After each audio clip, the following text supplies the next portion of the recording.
I'm just going to spend the next 2 minutes before we start the panel discussion just talking about some of the really key elements, the 6 that we see make up what is going to be a successful organization in this century. The first one, as I've touched on, is about haptic sensing.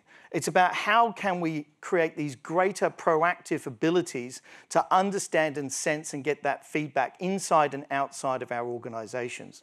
This becomes really important to how in touch we are with our customers and identifying those trends and movements so that we can be agile in the way we respond and react to that. The second one is having this very strong digital identity and strategy to keep our employees, our customers, and our stakeholders engaged, and really explain how we fit into this new digital world. What are the capabilities that we need, and how are we going to use those capabilities to win the game and be successful? The third one really talks about outside in, which is a little bit of a shift away from what the 20th century focused on, which was a lot more about physical assets and the financial management principles that we've put in. And obviously things like Uber and Airbnb have proven this ideology of platform where they don't own any of these kinds of assets. So the outside in is how some of the organizations that are going to be successful in this century are going to move to this more lightweight model of their assets, and how they're going to leverage what their people are, what their ecosystems and what their architectures are to create the value that's going to generate success. The 360 Digital is really about how we look at reimagining completely our portfolio of services and products to be end-to-end digital. People normally frown because I always talk about digital lipstick on an analog pig, which is sometimes how I think we've lived through what e-commerce was, that it sort of looked like it was something, but it wasn't. And I still think there's a tendency when we talk about digital that we're not embracing the opportunity to take it all the way through our business processes and absolutely reimagine. And this is a very key construct of how people are going to go forward to the next hype curve and not be stuck and forgotten.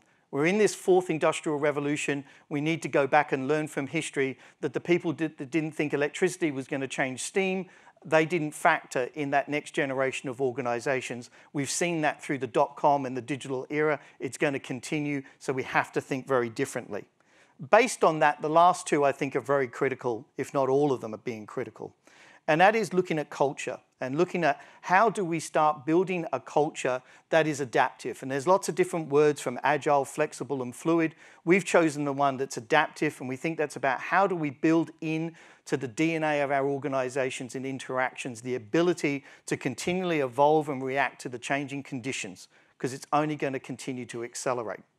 And the last part, which doesn't sometimes sound that digital, is really about value-centric leadership and really having leadership that now is moving from using maps and is becoming more au fait by using a compass and ensuring that they can believe that they're heading in the right direction rather than having a detailed map to give them every step of the way.